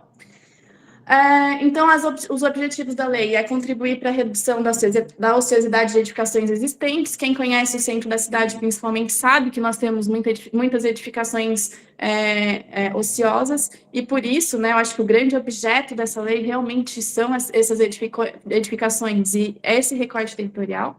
Estimular a reabilitação do patrimônio arquitetônico, considerando as regras que facilitem a requalificação das edificações para novos usos. Então, é o que eu venho repetindo já. Favorecer a adequação de edifícios existentes aos padrões de segurança, conforto e salubridade, acessibilidade, saneamento e sustentabilidade e eficiência energética. E aqui eu faço mais um adendo, né? Quando você fala em adequar a edificação para segurança, por exemplo, é você permitir que essa edificação eventualmente tenha uma taxa de ocupação um pouco maior, um coeficiente de aproveitamento um pouco maior, para permitir uma saída de incêndio melhorada, para permitir uma largura melhor nos corredores, para permitir aberturas e isolamentos, né, que hoje o bombeiro exige para uma população maior das edificações em cada pavimento, e que essas edificações não fiquem presas à regulamentação original, porque a gente sabe que seria uma questão excepcional. Então, aqui é onde eu mais destaco, e destaco também a sustentabilidade e eficiência energética, uma vez que essas edificações, elas tendem a ser bastante ou pouco eficientes do ponto de vista energético por conta das suas instalações, que já são antigas. E, eventualmente, você tem que fazer uma excepcionalidade também na regra urbanística ou edilícia para permitir que essas adequações sejam feitas de forma, né, adequada, atendendo às NBRs atuais e por aí vai. Então, são os dois pontos que eu mais destaco, e são os dois pontos, com exceção das vagas de estacionamento, são os dois pontos que eu acho que mais pegavam nas requalificações anteriormente à lei do retrofit. Também tem como objetivo ampliar a oferta de áreas disponíveis ao adensamento populacional, estimular a sustentabilidade urbana ambiental do município com maximização da utilização de materiais e infraestrutura existente, reciclar, reutilizar e revitalizar construções, gerar empregos e oportunidades, combater a inadimplência fiscal oriunda de bens ociosos, tornar as edificações mais econômicas em fase de operação por meio da redução nos custos econômicos e ambientais, tornar as edificações energeticamente mais eficientes, ampliar a oferta de habitação a preço acessível e promover ambientes urbanos mais seguros e favorecer a qualificação do espaço público. Aqui eu trago mais um adendo, né, que em São Paulo hoje estão sendo feitos bastante retrofits já, isso já é, né, comum na cidade de São Paulo. E lá a gente viu alguns exemplos que não necessariamente alteram o uso, mas alteram a forma da habitação, principalmente no centro da cidade, que é um solo muito caro, né, que a unidade habitacional é muito cara. O que eles fazem é pegar unidades maiores, que talvez não fazem mais sentido, ou que ficam muito caro para a população que quer habitar nesses lugares, e dividem elas em apartamentos menores, em estúdios, sem a necessidade de vagas, porque é o garçom que trabalha ali no barzinho que vai alugar ou vai comprar, é o pessoal que realmente usa o centro e vai se manter no centro. Então, esse tipo de requalificação também é bastante interessante, tá? E aí, um dos objetivos aqui, que é ampliar a oferta de habitação a preço acessível, ela vem bem nessa pegada também. Será admitida a adequação de imóveis, né, o retrofit, nas edificações existentes, com mais de 10 anos após a emissão de habite-se, ou a qualquer tempo, desde que, em zonas de interesses sociais, nas EIs, em áreas especiais de requalificação ou incentivadas à conversão de uso, que nós ainda não temos, né, precisa de uma regulamentação, em edificações sem habite-se concluídas até a data definida no artigo 1º da Lei Complementar 374 de 2010. Lei Complementar 374 de 2010, que, para quem não conhece, é a Lei de Regularização de Imóveis Clandestinos ou Irregulares. A adequação de imóveis em edificações que atendam o disposto da linha C do artigo 2 deste artigo será somente admitida com pedido de regularização do mesmo no mesmo requerimento administrativo. Aí aqui é bem procedimental, porque hoje a gente não admite a reforma em edificações que não estejam regularizadas. e esses dois procedimentos eles eram obrigatoriamente separados. Então, a lei do retrofit permite que esses dois procedimentos administrativos sejam feitos ao mesmo tempo. Jorge Getúlio, você quer perguntar agora ou ao final do artigo? Vou terminar o artigo, então. Não, é agora. Tá. Então... Esse primeiro item aí de... Cadê aqui? Do terceiro, né? Do artigo 3º, esse aí acaba com toda a finalidade que foi dita, né? Que é para requalificar. Que edifício foi construído com 10 anos precisa ser requalificado? Bom, essa é uma observação. Obrigado. Obrigada pela observação, Jorge. Ao final eu posso comentar sobre as questões, tá? Parágrafo 2º. Não há limite de requalificação sobre uma mesma edificação. Parágrafo 3º. As áreas especiais de requalificação ou incentivadas à conversão de uso poderão ser delimitadas por ato do Poder Executivo para facilitar a aplicação de diretrizes e dos dispositivos desta lei complementar às edificações existentes. Artigo 4º. A alteração do uso deverá respeitar parâmetros urbanísticos do zoneamento da lei vigente, no qual está inserido o imóvel. Artigo 5º. A requalificação de imóveis tombados pela municipalidade ou inseridos em área de preservação cultural seguirão diretrizes do CEFAM. Artigo 6º. Na adequação de edificações existentes às áreas acrescidas destinadas à acessibilidade, a melhoria das condições de segurança de uso, higiene, sustentabilidade, eficiência e salubridade da edificação serão consideradas não computáveis nos limites de ocupação. Então, né, só para deixar bem claro, os limites de ocupação são taxa de ocupação, coeficiente de aproveitamento, altura da edificação, e que, então, para atender a esses objetivos específicos, eles não computam nos limites de ocupação. Para fins do disposto no caput deste artigo, fica admitida a implantação excepcional de rampas ou outros dispositivos de acesso ao imóvel que avancem sobre o logradouro público, observadas as condições previstas em regulamento, ressalvada ainda a largura mínima prevista nas normas técnicas, devendo ser observada a impossibilidade de implantação de rampas ou de outros dispositivos de acesso no interior do lote, a existência de calçada que comporte a intervenção e mantenha a faixa caminhável mínima de 1,20 m e que atenda a regramento municipal de padronização de calçada. Então, esse item também é bastante importante, principalmente para as edificações históricas, porque muitas delas não conseguem resolver a acessibilidade, porque tem que avançar no passeio para isso, e até então isso não era permitido. Agora, atendendo a essas regras, né, que garantem também a acessibilidade do passeio, né, da calçada, ele daí poderá ser feito. Artigo 7º. As intervenções em edificações não poderão agravar os itens relativos à segurança, salubridade, higiene, saneamento e acessibilidade até então existentes. O imóvel objeto da requalificação terá as áreas destinadas à instalação de usos não residenciais nos pavimentos térreos e cobertura do edifício requalificados consideradas não computáveis quando fizerem uso do incentivo de uso misto nos termos do artigo 295-D da Lei Complementar 482 de 2014.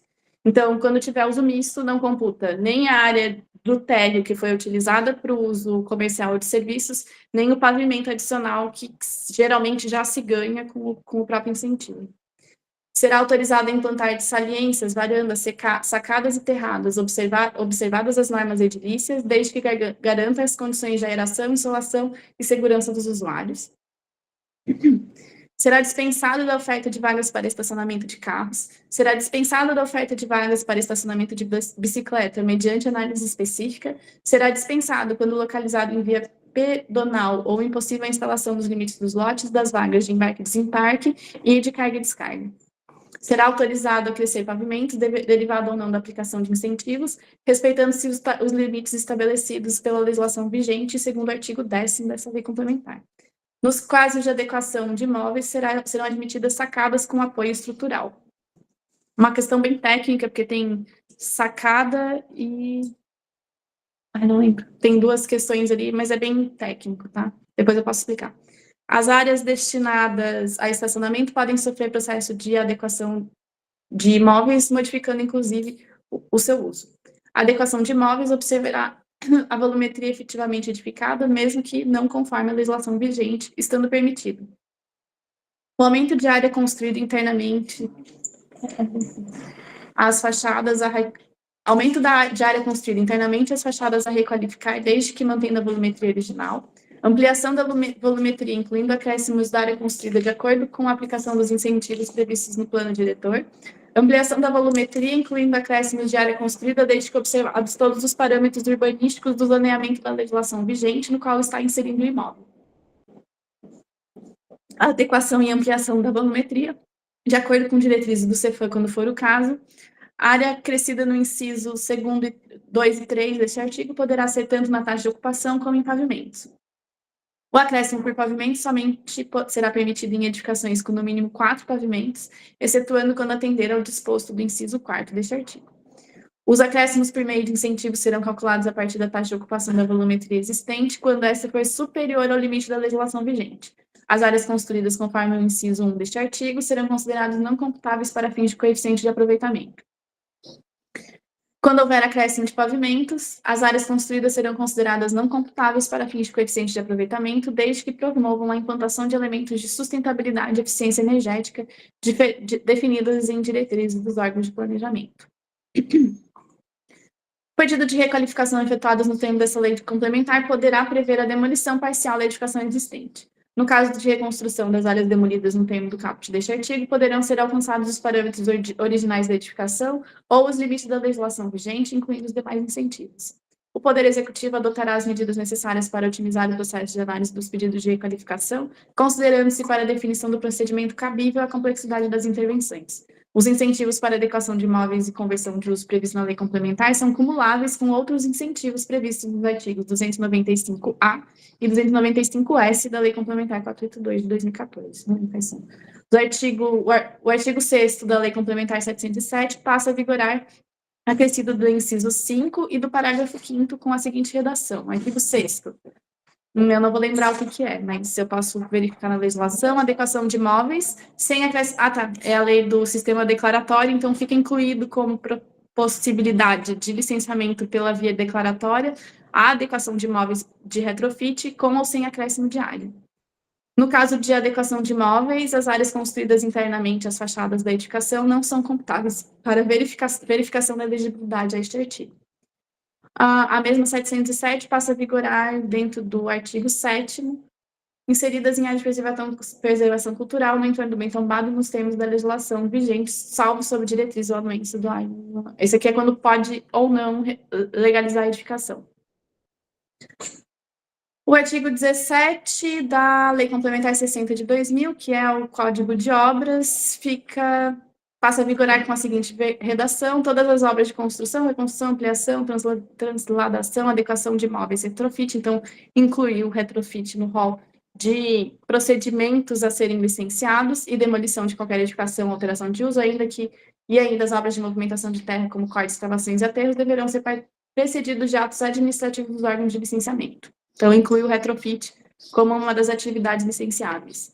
Altera o inciso também da Lei Complementar 60 de 2000, que passa a vigorar com a seguinte redação.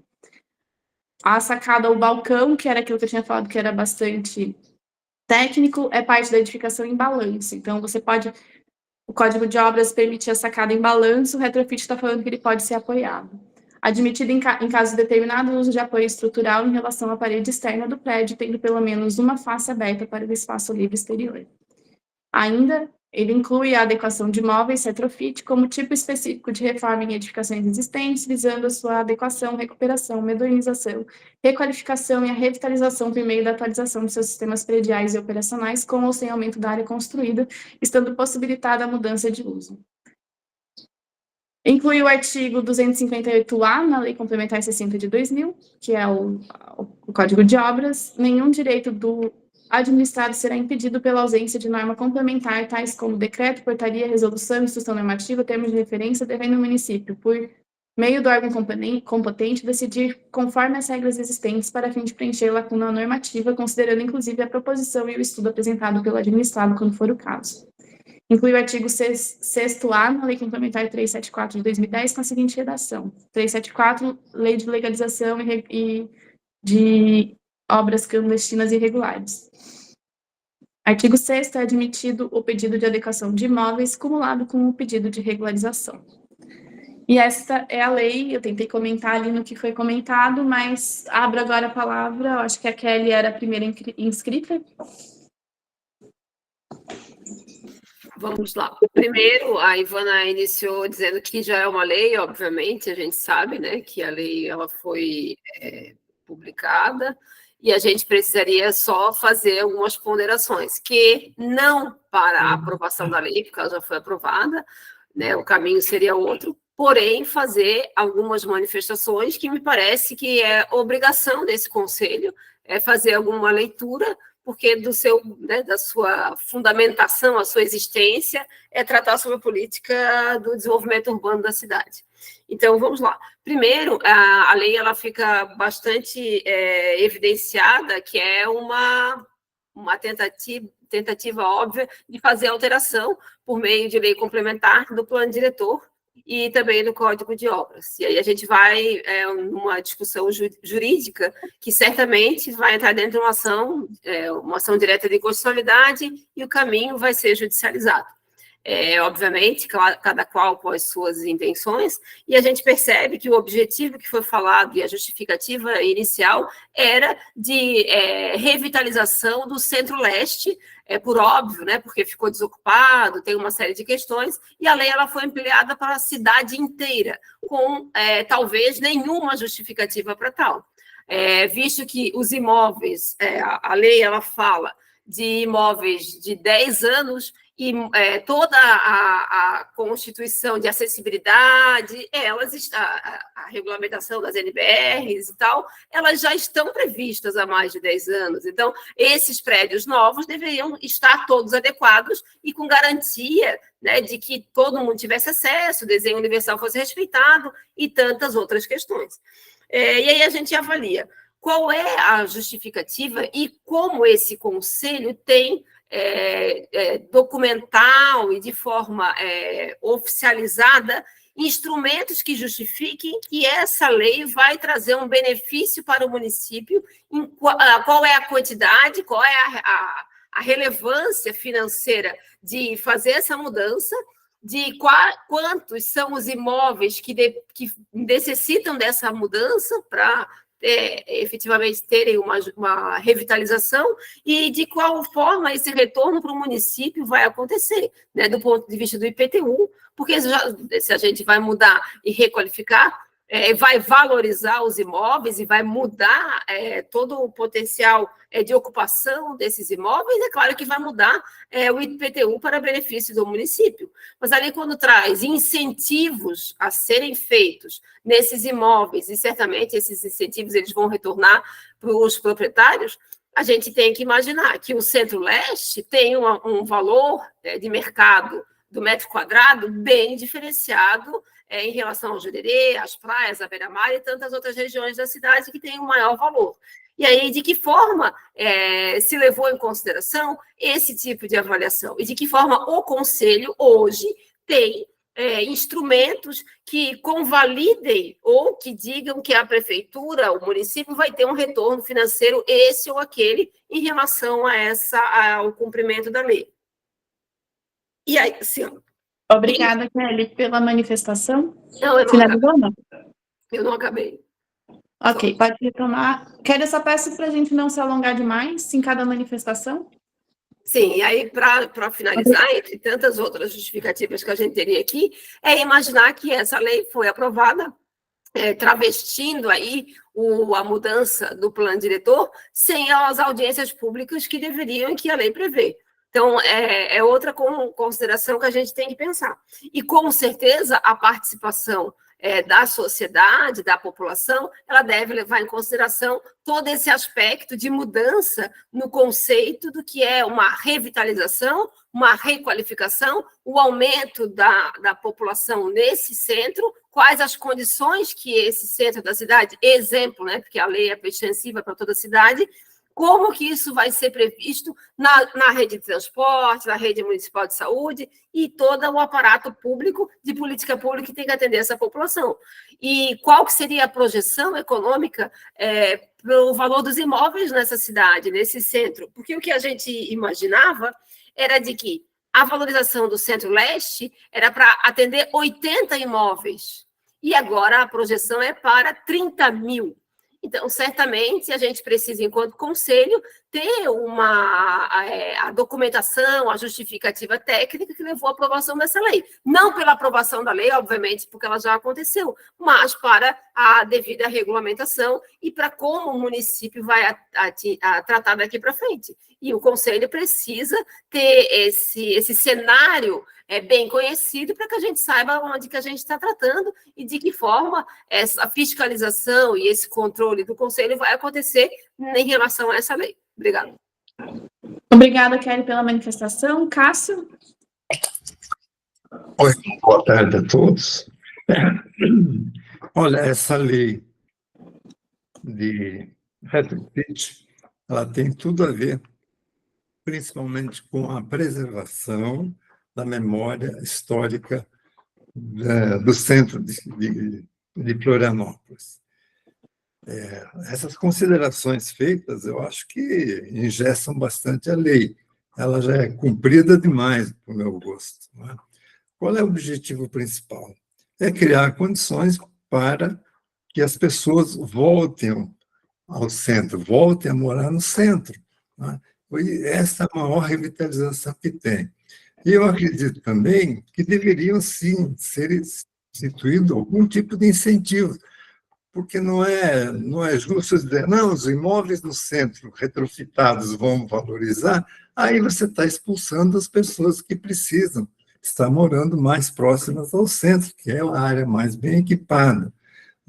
O Washington Fajardo, por exemplo, ele é favorável que o Minha Casa Minha Vida se transfira ou se relacione com essa questão do retrofit, que é uma das soluções mais evidentes de criar habitação mais acessível para as pessoas. Né?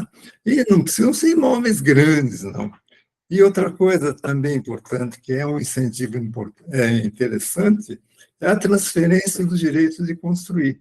Né?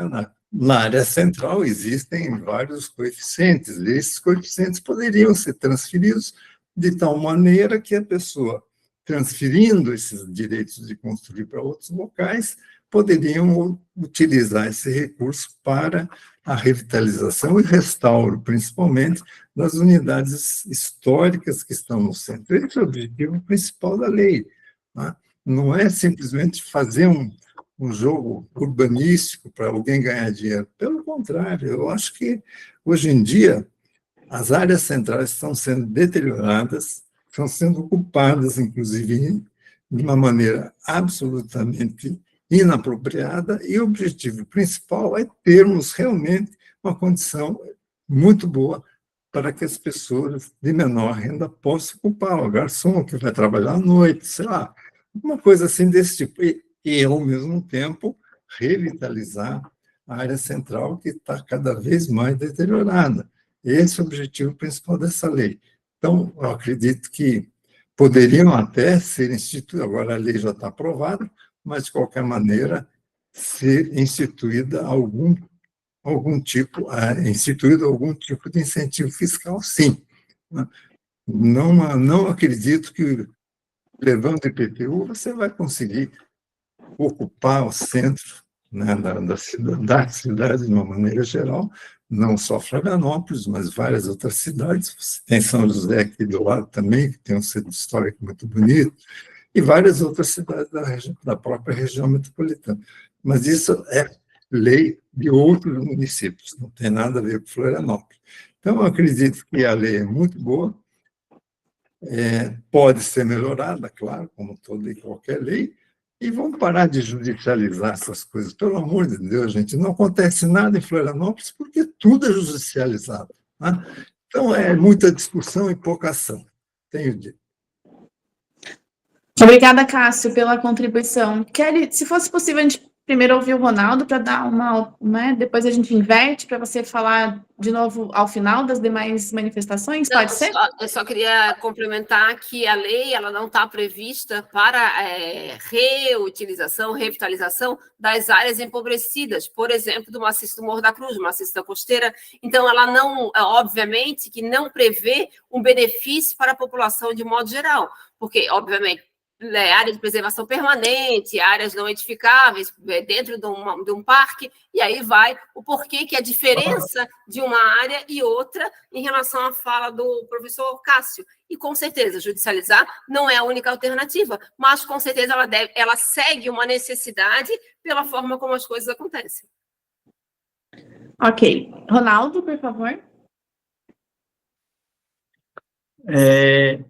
Gostaria de saber se nesse processo, eu sei que a lei já foi aprovada, né, como estão falando aí, essa questão de se ela vai ser nobre, ou se ela vai funcionar ou não, se a gente tem como fazer o acompanhamento não só dela, como do plano diretor, os dados de como ela está sendo utilizada, tanto no processo, dificuldade de implantação, nós como os arquitetos temos dificuldades, às vezes, até do uso da lei, às vezes, então, se a gente vai ter acesso a dados de como que o pessoal está se apropriando da lei e o que realmente ela vai começar a trazer, então, nesse processo de implantação, se ela traz isso ou não, ou se a gente, como conselho, poderia acompanhar de perto, não só a própria lei do retrofit, como a aplicação dos novos empreendimentos que a lei o novo plano diretor também está aplicando, né? Eu acho importante, né? Daí, assim, a gente pode validar. E aí, claro, eu acredito que o plano não dá para esperar, como a gente esperou mais de 15 anos para mudar. A gente tem que avaliá-lo no processo, a cidade é viva, se alguma coisa não está acontecendo, quais as ferramentas que a gente pode para consertar e ajustar o caminho. Eu fico feliz com essa lei, eu acho que é importante pelo Centro-Oeste ali, tem que ver essa que passou para a cidade toda, mas pelo centro da cidade, a gente sabe que ele fica decadente, a gente poderia estar aproveitando muito imóveis. Eu mesmo, como profissional, já tentei recuperar vários empreendimentos no centro e não consegui, por causa de estacionamento, por causa de vaga, bombeiro, era uma coisa que legalmente travava mesmo. Então, se ela vai nos dar a oportunidade de aproveitar uma malha urbana consolidada, que a gente realmente vai conseguir fazer aquele ambiente. Não é que o centro não tenha vida, eu acho que ele tem vida, mas que a gente possa recuperar e dar mais dignidade, qualidade, né? Isso que a gente espera. Então, se a gente conseguir analisar como que ela está sendo, o que está acontecendo no processo de aplicação, se tem essa ferramenta ou não, seria muito importante para a gente observar como ela está sendo implantada. Obrigado. Obrigada, Ronaldo, pela manifestação. Não tem mais ninguém com a mãozinha levantada. Jorge Getúlio. Então, eu queria até corroborar com a Kelly, né? Na verdade, essa lei concorre com o plano diretor, né? Com a lei 482, né? E está na mesma coisa. Esse instrumento devia estar no plano diretor, né? E o que está na lei foge ao conceito do retrofit, né? Que é, na verdade, o retrofit procura preservar a arquitetura original, né? E embora se fale aí o que só se fala é que vai beneficiar o centro, né? Mas esse instrumento pode ser aplicado em toda a cidade, né? A partir dos 10 anos. Qualquer edifício pode ser feito, aplicado o retrofit. E isso vai impactar a mobilidade também, né? Vai aumentar adensamento sem modificar a mobilidade, né? Sem prever a respectiva mobilidade que vai aumentar, né? Vai ficar prejudicada mais ainda. Obrigado. Obrigada, Jorge Getúlio. Mais alguma manifestação? Desculpa, Alexandre? Boa tarde a todos. Boa tarde. É evidente que fazer uma análise mais detalhada aí da legislação precisaria de mais tempo, enfim, mas uma distinção básica do retrofit para o plano diretor, e quando o plano diretor, né, ele vai ser atualizado, vai sempre projetando a ocupação dali em diante, nós estamos falando aqui no retrofit de imóveis que já estão pelo menos 10 anos, né? Claro, várias outras diferenças e objetivos da própria lei do retrofit. A diferença básica justamente seria essa, do retrofit já para imóveis há muito construídos, né? Seria só essa participação. Obrigada, Alexandre. Mais alguma manifestação? Então, acho que eu posso abrir aqui para o poder público. Sim, Kelly, pode falar. Não, eu já achei que você iria fazer algum encaminhamento, era sugestivo nesse sentido. Tá bom, em seguida a gente conversa, tá? Eu acho que, né, eu tenho que colocar aqui o motivo pelo qual o município não só foi parceiro dessa iniciativa, porque essa lei ela é iniciativa do Poder Legislativo, né, foram de alguns vereadores, mas o município não só foi parceiro, como entende que é uma das leis mais importantes hoje do município, e não só isso. Para responder aí a Kelly, ao Jorge Getúlio quanto ao plano diretor, eu vou compartilhar aqui a minha tela, que fala exatamente, que expõe exatamente que o plano diretor, no seu artigo 295-P, previu como um dos incentivos o incentivo de adequação de imóveis. Né? Então, a lei do retrofit, ela vem regulamentar esse artigo da legislação que fala exatamente a mesma coisa que a lei fala. Para incentivar a adequação de imóveis e conversão de uso, fica autorizado o município flexibilizar os parâmetros urbanísticos com vista ao atendimento de segurança, salubridade, acessibilidade e saneamento. O município determinará os critérios e áreas da cidade incentivada à conversão do uso, e a aplicação do incentivo se dará por regulamentação específica. Então, a própria lei do retrofit, né, o incentivo do retrofit para a requalificação urbana e requalificação desses imóveis foi prevista, sim, no plano diretor, então não existe aqui uma concorrência entre leis, e sim uma complementaridade.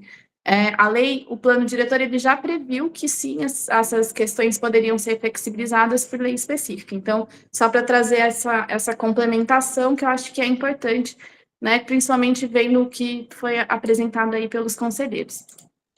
Demais, Kelly, em relação à questão da habitação de interesse social e ao maciço do Morro da Cruz, se observar o que eu li agora há pouco, a lei ela estabelece como uma das zonas prioritárias, ou seja, uma das zonas em que o retrofit é possibilitado a qualquer momento, né, da edificação, em qualquer idade da edificação, são exatamente as zonas especiais de interesse social, que são as EIs, que já são áreas delimitadas pelo município como áreas de interesse social e áreas, então, prioritárias também para o retrofit, que vai possibilitar, né, o reuso dessas edificações, principalmente aí do maciço e outras leis do município, para, né, adequá-las à dinâmica atual da cidade. Ainda em relação ao que foi dito, é preciso lembrar que o retrofit ele é exatamente o uso de uma edificação já existente. E não só de uma edificação já existente, mas sim de uma infraestrutura urbana também já existente.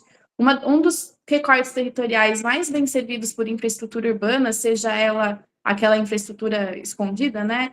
A pavimentação, a rede de drenagem, a rede de água, a rede de esgoto, a rede de iluminação e tudo mais, mas também a rede de mobilidade dessas áreas, também elas tendem a ser mais servidas, as áreas já com essa característica de centralidade, e que são as áreas em que são mais propícias para fazer o retrofit, porque fazer o retrofit num imóvel existente, quem já pôde participar, quem já viu algum processo, algum case, salientado sempre a dificuldade, o quão isso é mais oneroso para o interessado, né, para o empreendedor. Então, é importante que exista essa sustentabilidade, tanto da readequação da edificação existente, que já está lá e que está ociosa, então a gente tem que dar um uso, quanto também da infraestrutura urbana, que geralmente já existe, já é bastante, né, já está ali há bastante tempo, e que às vezes também está ociosa por conta da pouca utilização das edificações daquele espaço.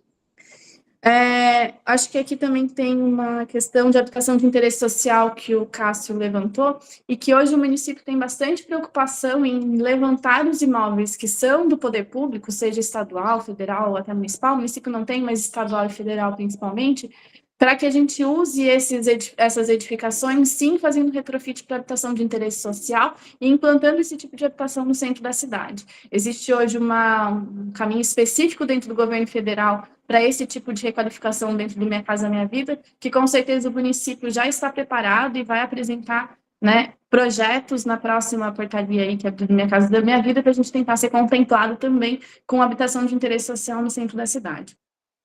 Em relação à concorrência com o plano diretor, acho que eu já expliquei aqui que, na verdade, elas são complementares e não concorrentes. E o impacto na mobilidade, Jorge Getúlio, eu acho que aqui a gente tem um impacto muito mais positivo do que negativo, uma vez que você usa as infraestruturas existentes, você usa os ambientes que já são bem servidos, né, por ônibus, por bicicleta elétrica, por patinete, por vias de calçadas talvez mais bem consolidadas, do que você ficar criando novas regiões que podem ser irregulares, inclusive, que não tragam toda a infraestrutura necessária, tanto para a mobilidade ativa quanto para a mobilidade motorizada.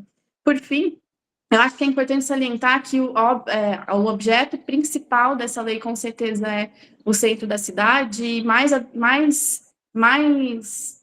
proeminente ainda o centro-leste, mas não apenas realmente, porque nós temos áreas da cidade que precisam mudar a dinâmica, né, daquilo que acontece. Eu vou dar um exemplo, que, né, talvez seja um pouco chocante, mas que eu espero que realmente mude com essa lei, que é a nossa beira-mar norte de Florianópolis, que hoje não tem qualquer comércio, qualquer serviço, carece completamente de dinamismo urbano, de pessoas, de gentilezas urbanas e por aí vai, e que com uma lei como essa, né, como vocês puderam ver, o incentivo, acho que principal é o incentivo de uso misto, e que talvez com uma lei como essa a gente consiga mudar, né, a cara desses recortes urbanos da cidade que muitas vezes estão carecendo demais de dinamismo urbano, de vida e de pessoas. Então, são essas as minhas considerações. Eu até poderia ficar falando aqui, para mim é um tema apaixonante, eu poderia ficar falando aqui por horas, mas acho que por hora foi mais rebater mesmo aquilo que foi apresentado, e eu não sei se mais alguém quer fazer alguma manifestação para a gente seguir para a finalização da reunião.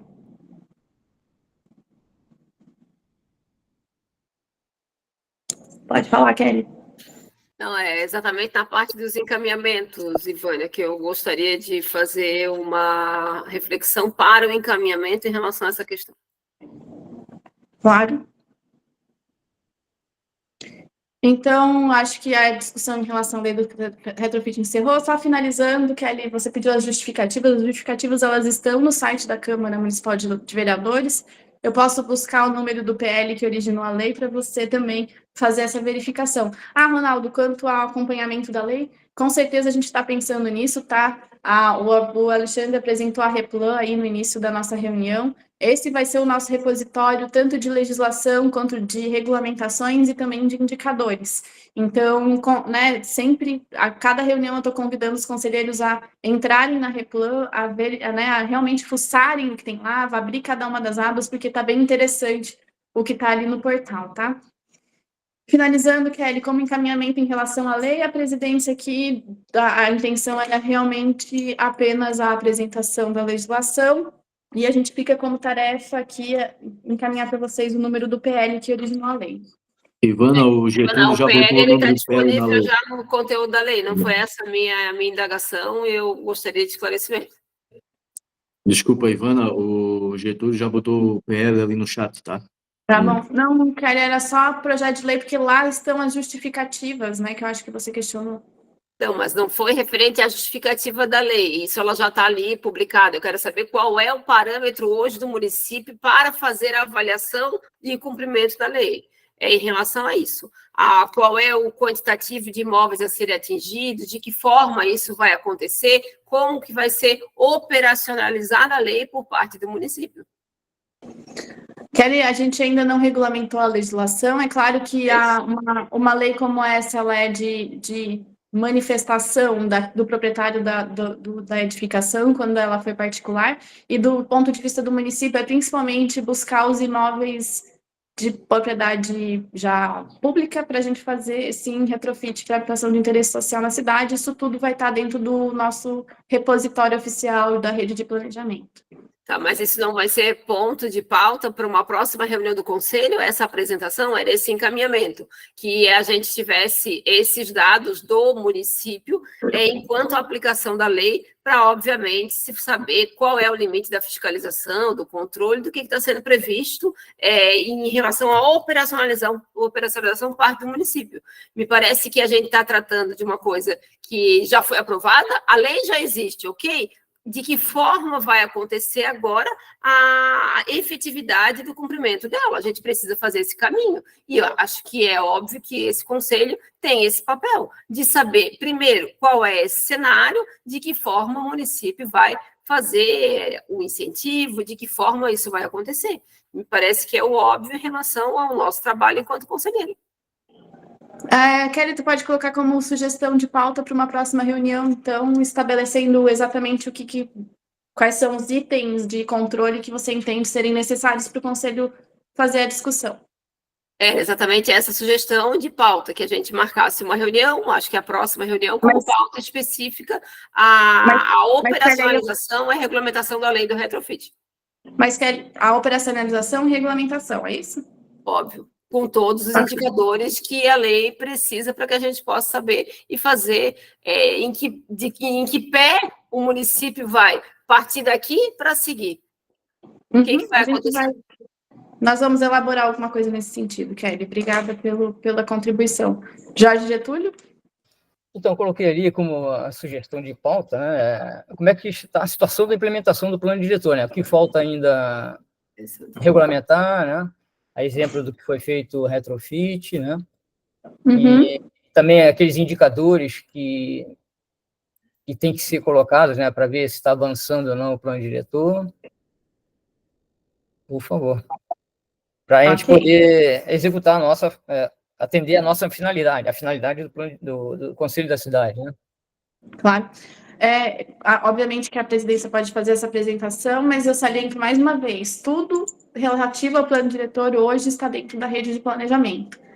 Então, interessante que todo mundo visualize, acompanhe, até os indicadores da cidade estão lá, as regulamentações, as instruções normativas, tem manuais muito ilustrados e bastante fáceis de compreender, e que, com certeza, numa única reunião do conselho, a gente não conseguiria passar o material de forma geral, né? Mas a gente pode, sim, fazer um resumo daquilo que está sendo feito, tá bom?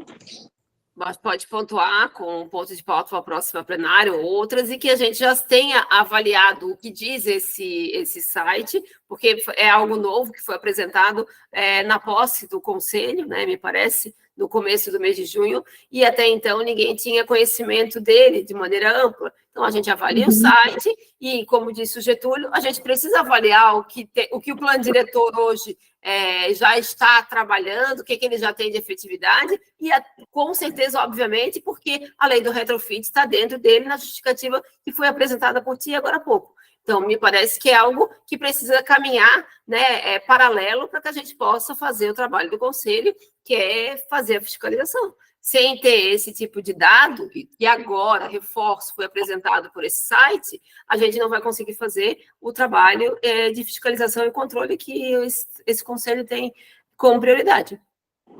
Ok, Kelly, a gente já apresentou a Replano no mandato anterior, a gente apresenta de novo nesse mandato para os novos conselheiros.